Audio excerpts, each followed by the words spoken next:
Светски ден на борбата со обезноста или со дебелината. Која е основната причина за обезност? Го прашуваме доктор Хасан Танер, тој е директор на клиниката за ендокринологија, наш гостин денеска. Добро утро. Добро утро. Добро ден. Докторе, која е причината за обезност?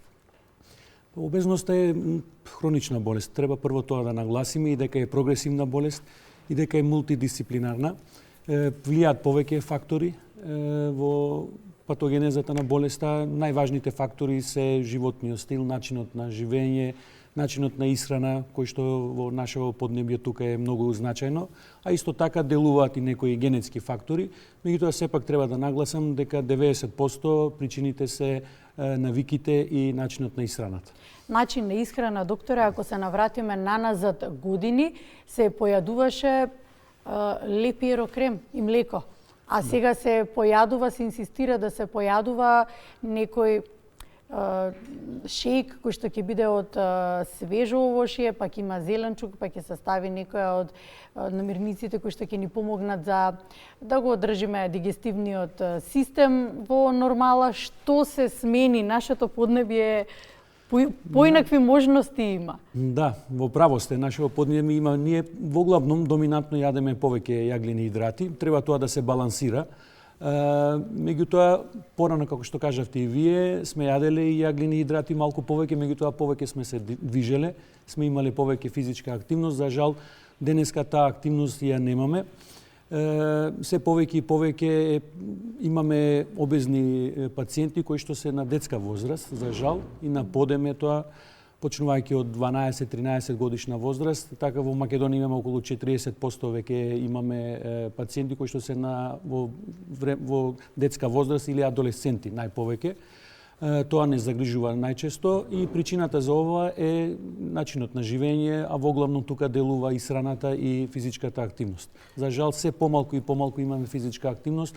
Децата ни се повеќе во домашни услови, немаат физичка активност пред компјутер или пред лаптоп, така да подолгиот временски период трошат во седечка положба. Кога треба да се забележат првите симптоми и кој треба да ги забележи? Дали тоа се оние во домот, родителите или треба лекарот? Еве да речеме како прв филтер матичниот да го направи тоа. Да. Значи, прво, кои што се среќаваат со овие пациенти се матичните доктори. Тие треба да бидат малку кај нив треба свеста да се подигне малку повеќе. Ние подолго време се залагаме за тоа. Така да матичните доктори, откако ќе приметат дека се работи за дебелина или обезност, треба да ги препраќаат овие пациенти во центрите кои што се занимаваат со оваа проблематика. Меѓутоа, процедурата за третирање на овие пациенти и за подготвување и промена на начинот или давање препораки за исхрана, тоа можат и матичните доктори, бидејќи веќе тоа општо се знае. Во првата линија велите кога ќе се забележи нешто можат и матичните лекари? Можат, да. На почетокот, пошто ние секојаш и кај нас кога доаѓаат пациентиве, прво почнуваме со препораки, даваме за исхрана, како треба да биде дневната исхрана на еден пациент, здрав пациент кој што сака да слабее, например, ако има обезност, и како треба физичката активност да се зголемува, и даваме еден период од 3 до 4 месеци да видиме во тој временски интервал дали пациентот ќе успее да изгуби од својата телесна тежина, а после тоа чекор по чекор одиме на фармаколошка терапија или други терапии. Да, за третманот ќе зборуваме подоцна. Ако велите прво матичните лекари во првата линија, кога состојбата станува алармантна? Кога треба да се посети ендокринолог? Можеме тука и за децата, но можеме и за возрастните. И ние возрастните посетуваме, одиме кај матичен лекар. Да. Првенствено, матичните доктори треба да ги направат тие базалните анализи, што треба лабораториски анализи да се направат. Меѓутоа, ако констатираат дека може нешто да се работи во врска со хормонален дисбаланс или нешто што треба да се испитува на терциерно ниво, тогаш треба да ги препраќаат тие пациенти. Меѓутоа, ако базалните вредности се во нормал и ако не констатираат дека треба да се препраќа пациентот во терциерно ниво, тие можат сами да почнат со овие првенствени што даваме првите препораки за пациентот. Па ако установат дека во текот на тие 3-4 месеци немаат успех во намалувањето на телесната маса, тогаш може да ги препраќат. Меѓутоа, првенствено тие сами треба да пробат. Прво треба да пробат менување на животните навики, Да. нели? Да, а Тоа е навиките, најважно. да, најважно, но тоа докторе знаете и најтешко е, најтешко но оди, да. доколку се сака, се може, еве мојот колега е пример дека доколку се сака се може. Да имаме пример. Не пропушта прилика да го истакне тоа, нели? Па добро, тоа е еден Така позитивен резултат Се кој што разбира, го имаш се постигнато разбира. и убаво е да се Се сподели, разбира. да се каже, Па да. од 107 на 90 не е мал успех. напредок за Да, многу да. кратко време. Еве ги велигденските пости, сега па ќе видиме, можеби и подобар резултат ќе постигнеме. се Докторе, надмираме. ќе направиме еден пресек, одиме во Прилеп, една успешна битка со гојазноста, со обезноста, со дебелината. Битката со дебелината е една од најчестите битки за здрав живот и за здрав начин на живење. Речиси секогаш се бориме со вишок од килограми, пред се поради она што го консумираме, но и поради начинот на кој што го практикуваме животот. Па кога тоа не може со едноставни диети, како да се победи она што ни се случува, Елизабета Митреска ни пренесува од Прилеп една успешна приказна. Бети, добро утро. Ако не слушаш, ние те гледаме, повели. Добро утро за студиото, за сите гледачи. Со нас утрово е една прилепчанка која и благодариме што сака да ја сподели својата приказна, своите искуства во битката со дебелината, со вишок од килограми. Знаеме, таа тема е многу чувствителна за жените. Билјана Крнчевска, жена, колешка, естраден новинар, се знаеме долго време и на вистина ти благодарам што сакаш да споделиш своите искуства. Пред 3 години драстично реши да ги смениш работите. Да. Да се избориш, би рекле, иако битката, како Со што големиот велеше, предизвик, со големиот предизвик е долга. Меѓутоа, што беше пресудно пред 3 години се положивте на хирушки зафат во Турција, она скратување на желудникот популарно што се вели, што беше пресудно. Проблемот со здравието, заканата или како што викаме ние психолошкиот ефект кој влијае со вишок од килограми? Ако искрено зборуваме, предизвикот беше голем, меѓутоа начинот, односно квалитетот на животот беше пресуден. Затоа што сите фактори што ги споменавте влијаат конкретно на квалитетот на живот. А сите ние сакаме да имаме поквалитетен, поисполнет, посреќен начин на живот, што значи и здравствените причини, и психолошкиот аспект, и сето тоа е на некој начин едно врзно коло, кое што делува еден човек, односно една жена, еве во случајов како почувствителна популација, да се чувствува незадоволно со себе, и тоа беше на некој начин причината што јас одлучив дека мора да преземам, ако треба, и порадикални методи, и ја направив максимум бариатрик имавте тогаш, операцијата. Па стигна фактички до троцифрениот број, до 100. И тоа беше алармот од кој што повеќе не можеше да има изговори. Значи не постоеја веќе изговори. Изговорите беа потрошени, корона, промена на начин на живот, депресија, незадоволство и така натаму. Меѓутоа сватив дека диетите тука некаде завршуваат затоа што јас имам хипотироизам, значи Хашимото синдром, каде што диетите веќе не даваја резултат.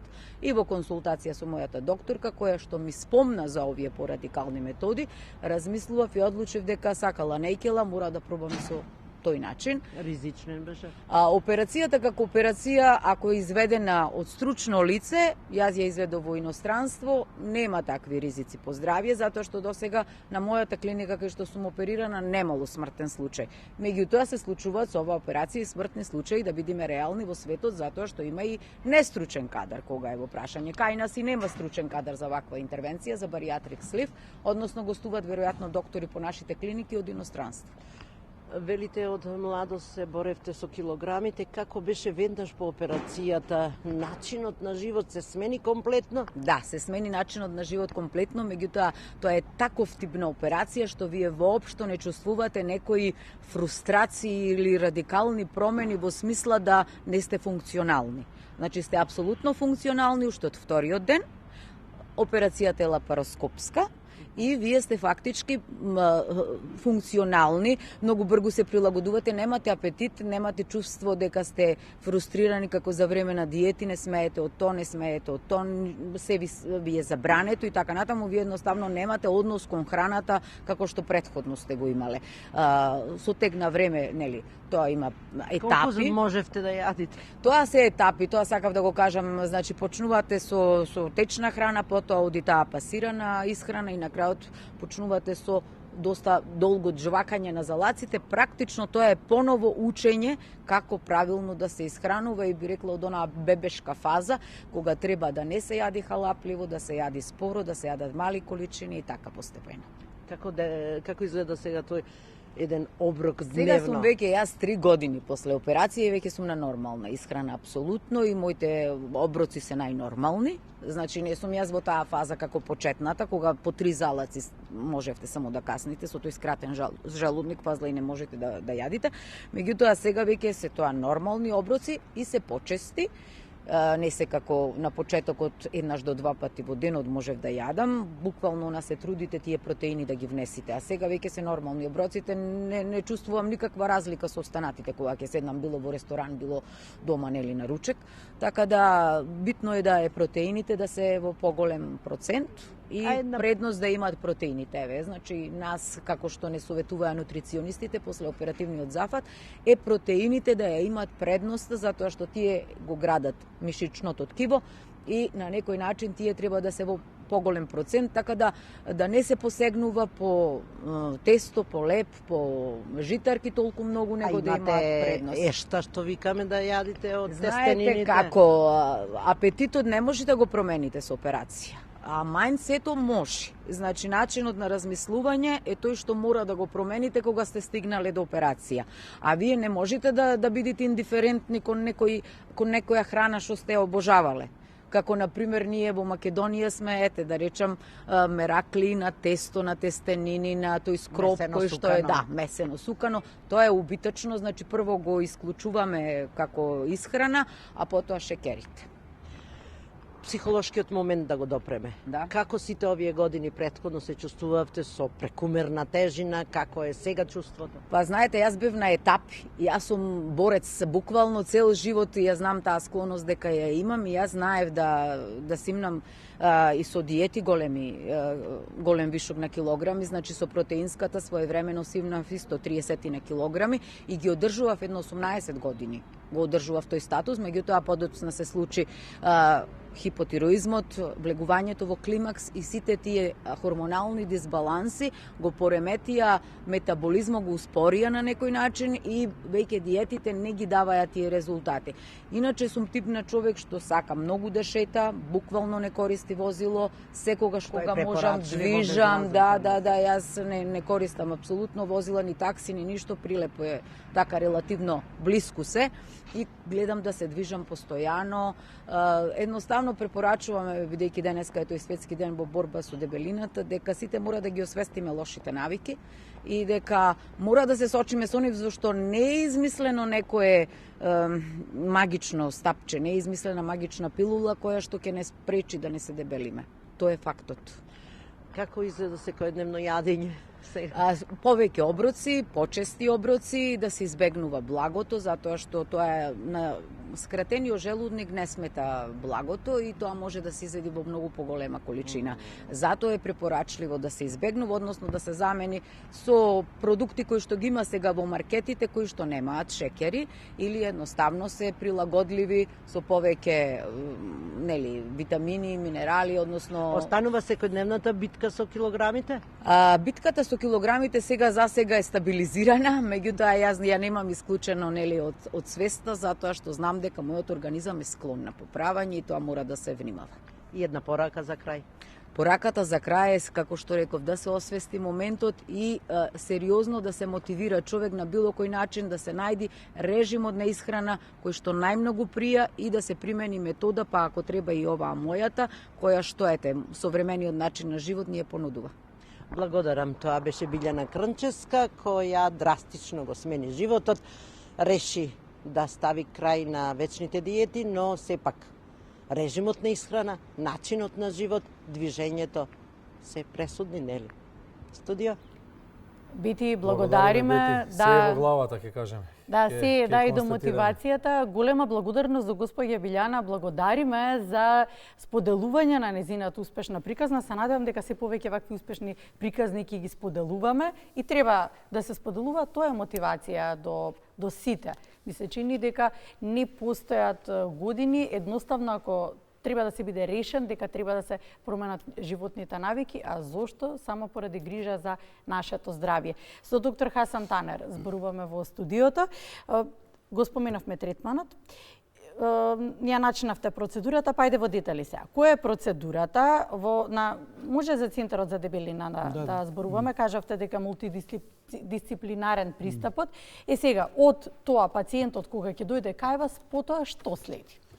Значи, од тоа кога ќе дојде кај нас, прво најважно е да се зема една добра анамнеза од секој пациент, за да се видат кои се главно овие суштинските причини за појавата на дебелината кај тие пациенти. После тоа треба да се почне со лабораториските анализи. Тука имаме основни анализи, биохемиски, крвна слика. Исто така се испитуваат хормоналните параметри, дали има некој хормонален дисбаланс, пошто многу често може и тоа да влијае на дебелината. И после тоа почнуваме, откако ќе ги добиеме резултатите, и после тоа правиме еден план како ќе продолжиме со пациентот, со лекувањето на пациентот. Првенствено почнуваме со промена на, како што кажавме, животниот стил. Прво ги менуваме навиките на пациентиве, даваме препораки за тоа. После тоа даваме препораки како треба да изгледа исхраната, дневната исхрана на тој пациент. И после тоа даваме еден извесен период од 3 месеци можност на пациентот и да видиме во тој временски интервал, да видиме колку ќе успее пациентот само со овие промени да изгуби од својата телесна тежина. 3 месеци е оптимален период? Да, 3 до 6 месеци. Ама 3 месеци е оптимален период за да се видат првенствени реакции на организмот, на исхраната и на животниот стил, на промената на животниот стил. Зборуваме за исхрана со стандардни намирници кои што може да се најдат за стандардни. Добро. Што е зборот со фармаколошката терапија? Прво, што значи фармаколошката терапија и дали таа се применува кога ќе се види дека овој стандарден начин на живот не може да делува, односно на исхрана во живот? Да, ако сме неуспешни или ако немаме доволен успех со првиот третман, тогаш одиме следен чекор е фармаколошката терапија. Во фармаколошката терапија веќе во светот многу доста е распространето и се користи таа фармаколошка терапија. Имаме неколку видови на лекови кои што ги користиме. Тие се застапени, еден од тие лекови, најчесто лираглутидот, веќе има одобрени и во Македонија веќе 3-4 години наназад и користиме кај пациентиве. Имаме таблетарна форма, имаме инјектабилна форма кој што се аплицира еднаш дневно или имаме исто така и еднаш неделно. Така да со оваа фармаколошка терапија, кој што првенствено делува на центарот за ситост во мозокот, значи терапијата најчесто делува во центарот за ситост, односно делува во мозокот. И затоа секогаш викаме на пациентиве се завршува во мозокот, се е до главата. Така да со овој третман пак даваме можност до 6 месеци кај пациентиве да видиме севкупниот бенефит од оваа фармаколошка терапија. Меѓутоа, тука не следиме само намалување на телесната маса, тука ги следиме и другите метаболни параметри, како што е, например, шекерот во крвта, липидниот профил, крвниот притисок кај пациентиве, пошто оваа фармаколошка терапија позитивно делува и на тие параметри. Така да пациентиве не само што намалуваат телесна маса, паралелно со тоа, ако има диабет, например, се намалува нивото на шекер во крвта, ако имаат хипертензија, се намалува крвниот притисок доста, липидниот профил, ако е висок претходно со оваа терапија, се намалува, така да имаат плюс бенефит од фармаколошката терапија, заедно со телесната маса. Фармаколошка терапија на своја рака или со препорака? Не, никако на своја рака, тоа секогаш ние нагласуваме, мора да биде под надзор на доктор што го води пациентот, мора докторот да даде препорака за таа фармаколошка, за да не се злоупотребува. Сме имале такви примери. Тоа посебно ќе зборуваме. Да, посебно за тоа. Ете, и тие 6 месеци ќе поминат. 3 месеци менување на здрави навики, воспоставување здрави навики, 3 месеци фармаколошка терапија, ако тоа не бидува, што понатаму? По тие 6. Ако и тоа не делува, на крај е третиот чекор и последната опција за нас е бариатричната хирургија. Имаме веќе можност во Македонија. Порано поголем дел од овие пациенти заминуваа во странство за операции. Најчесто Турција. Да, најчесто Турција, како што кажавте. Меѓутоа денеска, оваа година за 25-та година, сакаме тука да апелирам дека на дигестивна хирургија веќе почна оваа процедура за бариатрична хирургија Имаме еден одличен тим таму на дигестивна хирургија, така да и за 25 пациенти имаме одобрение да бидат покриени од страна на фондот на Република Македонија. Ќе бидат ли да, доволно? Па за почеток е добро. За почеток да, е добро. До сега не сме имале. Првите 25 пациенти, еве сега се трудиме. Некојаш е тешко и да се убедат пациентиве за операција. Повеќе сакаат на фармаколошка терапија, меѓутоа имаме такви пациенти кои што имаме неколку нивоа на обезност, прва класа, втора класа и трета класа, таа е најсериозната класа, кај што индексот на телесна маса е над 40, кај нив предложуваме, даваме препорака подобро за бариатрична хирургија. Добро, одиме сега во Битола, зборувавме, споменавме дека на почетокот на животот треба да се стекнат навиките, докторе, тоа беше и вашата препорака.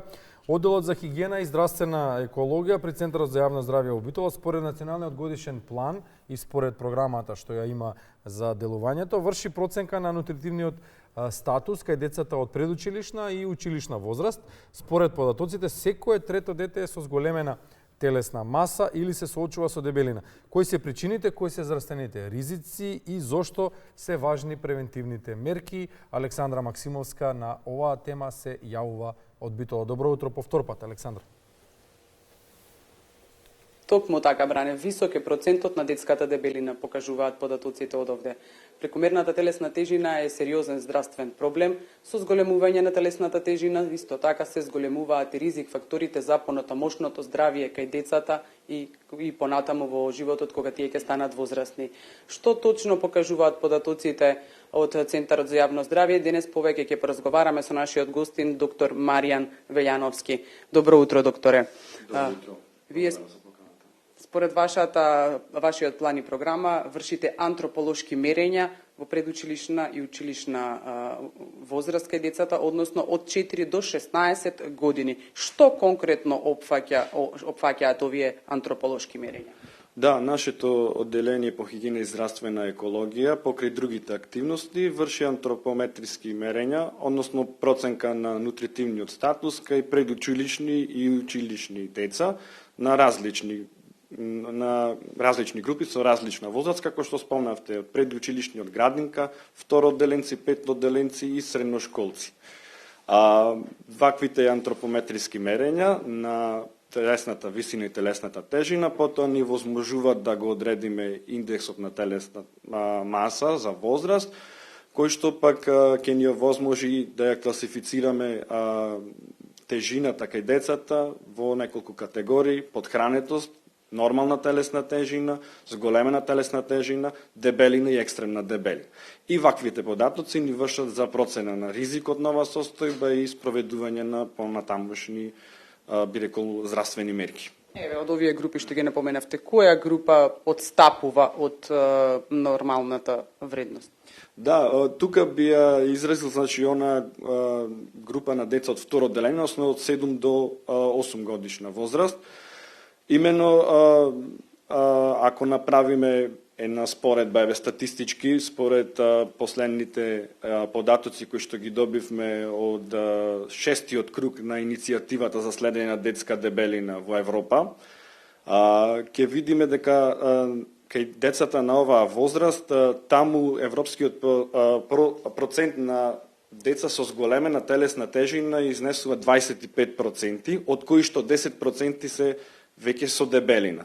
Ако го споредиме овој податок со податоците на национално ниво, односно во Македонија, која што 2010 е во склоп на оваа иницијатива, ќе видиме дека процентите се тука над просекот, односно процентот на зголемена телесна тежина кај децата на оваа возраст е 31%, а само на дебелината е 14%, што е над европскиот просек. На локално ниво, значи тука во Битола, според нашите податоци од минатата година, процентот се ближи тука негде како и националниот, имено околу 30% се деца со зголемена телесна тежина, а дури 17,4 се проценти со само дебелина, значи и над европскиот и над националниот просек.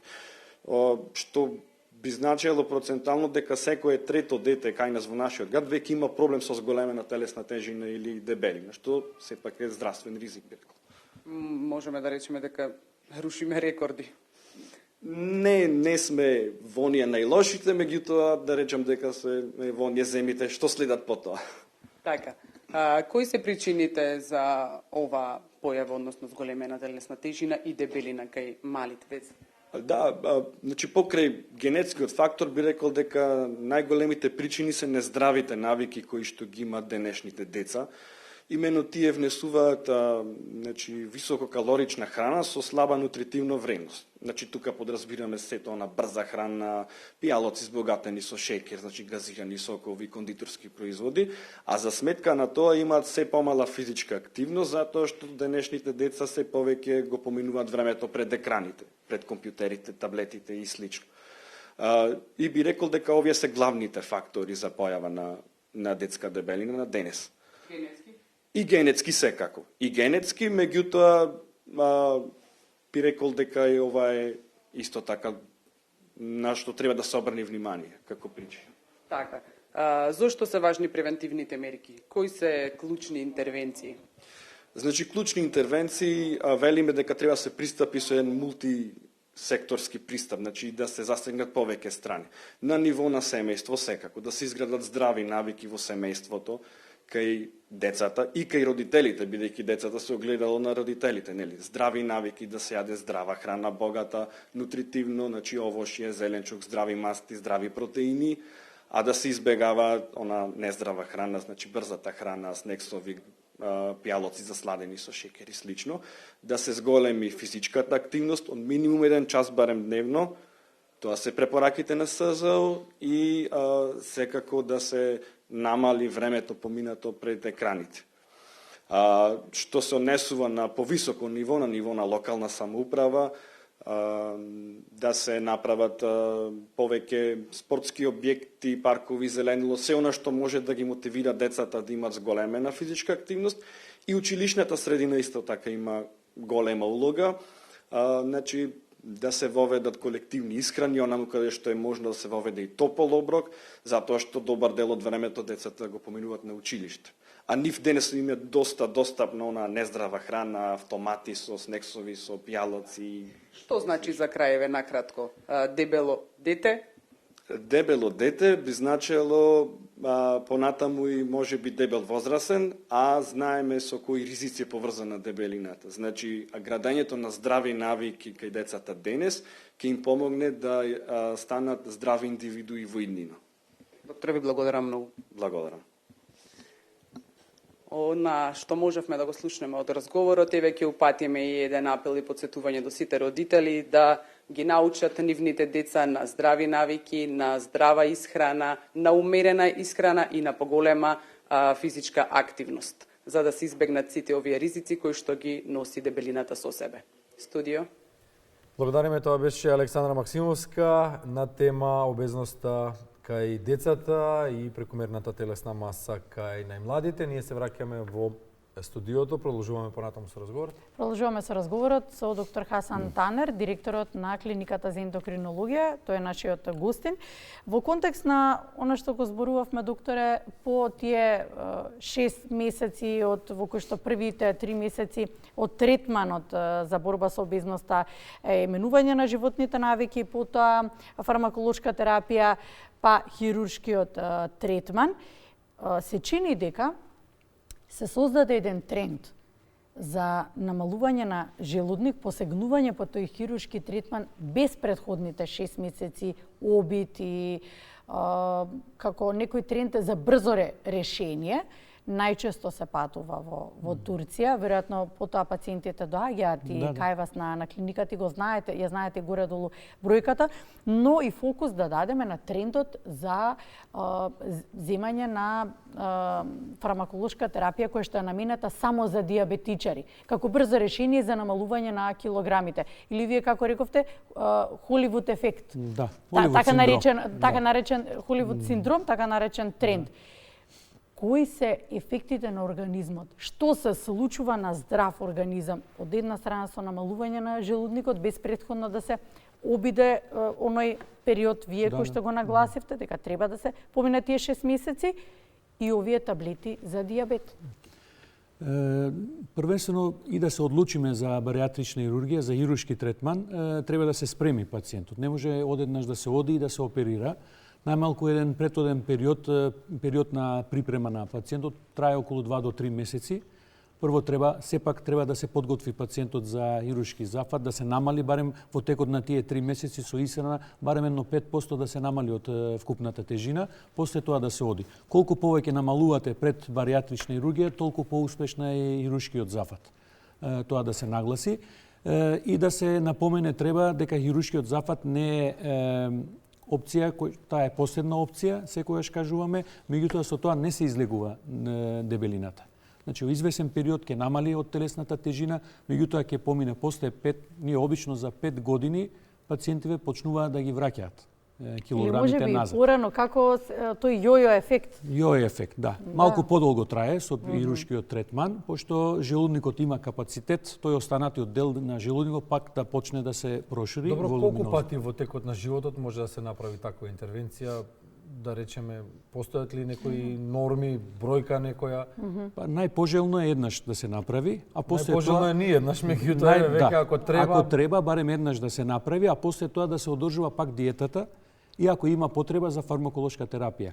Значи ние имаме пациенти, јас имам 2 пациенти кои што ги следам, што се оперирани и пак продолжуваме со таа фармаколошка терапија, не одма после хируршкиот зафат, туку после 5-6 години од хируршкиот зафат, пак сме почнале со фармаколошка терапија. Добро, а докторе, имаме ли позитивен пример во кој што сте се избориле и поминал тој хируршки зафат и потоа сте се изборили, имаме еден позитивен пример, колку ги имаме такви? Има, повеќето имаат успех, скоро 80% кај пациентиве има успех. Посебно првите 5 години. А потоа? После тоа зависи од пациентот, тоа е индивидуално. Значи, ако внимава пациентот, тој ефект... Тоа прашувам, дали ги имаме по тие 5 години позитивните примери? Има доста пациенти, има такви. Поретки се вака што имаат потреба за терапија после хируршкиот зафат. Меѓутоа, сепак кажувам дека е индивидуално. Значи, може да се оперираат 10 пациенти, сите тие 10, ако после оперативниот период не внимаваат, сите 10 ќе завршат пак со обезност на крај. Добро, а со таблетите за дијабет, што тоа значи за здрав организам? Да нагласам дека оваа терапија првенствено во светот за што користиме денеска за обезност, првенствено биле наменети за дијабет, за пациентиве со дијабетес. Добро. После тоа е увидено дека имаат бенефит, дека намалуваат и телесна маса кај пациентиве и после тоа сите студии се пренасочени кон дебелината ради овој друг бенефит на терапијата.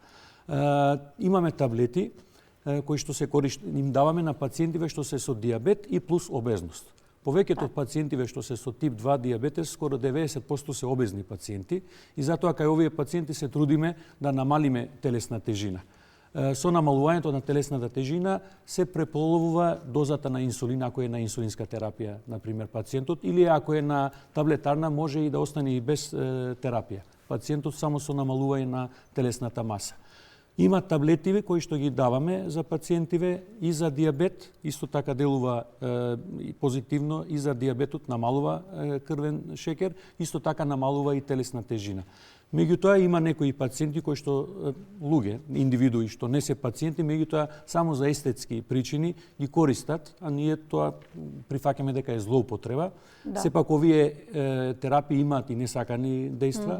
Првенствено треба да се испитува пациентот, например тие пациенти кои што имаат проблеми со панкреасот, хроничен панкреатит, кај етиличари кои што користат енормни количини на алкохол во текот на денот, кај нив треба многу добро да се внимава. Исто така тие пациенти кои што имаат проблеми со тироидната жлезда, првенствено треба да се испитува тироидната, пошто еден вид на тироиден карцином е контраиндикација за користење на оваа терапија. Тие пациенти кои што имаат проблеми со жолчното кесе исто така треба да бидат внимателни. Така да подобро е да се зема препорака или да биде под контрола на доктор. Да. Докторе, ќе направиме последен пресек на разговорот пред да финишираме со анкета. Здравите навики кај повозрастната популација во Македонија. Тијана Петреска беше на терен да видиме што ни донесе таму каков материјал. Добро утро. Дали мислите дека сме склони кон прекумерна тежина и дека јадеме повеќе од што треба? Да. Јадеме, нажалост. И јадеме што ни дојде до рака. Па идеме на така, да. Заради тие навики, нели? Дали практикуваме некој вид на здрави навики, како спортска активност? Ние одиме пешки бајање време, низ природа, низ пешачиме, да. И одиме најмалце во дневно кој ќе излеземе испод 5 км 6 не сме.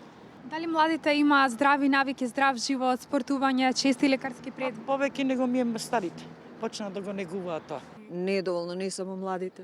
Тотално нездрав живот за физикус, за одржување на прво на виталност. Од кола или автобус во кафич со телефонот, назад исто дома телефонот, тоа е. Склони се кон сендвичи, што за мене не е здрава храна. Малите јадат брза храна, затоа, иначе друго не е. Дали мислите дека кај младите е застапено некој си здрав начин на живот со редовни контроли, физичка активност, здрава исхрана, редовен сон? Вака сега сите живееме во некој брзо темпо и најлесно е да купиме некоја брза храна, сандвич или нешто, али сметам и мислам дека младиве и родителиве треба повеќе да се потрудат, ете да им нанесат некој поздрава навика на младиве да се хранат поздрава. Така се согласувам. Да, ќе констатираме по анкетата дека сите сме согласни со истите констатации и дека сите го знаеме одговорот на прашањето, меѓутоа ретко кој ги користи правилните или здравите навики. Ретко кој знае да одолее на предизвикот, а сите чинам дека добро знаеме што е добро. Што е добро за нас. Да, добро Доктор? за нас.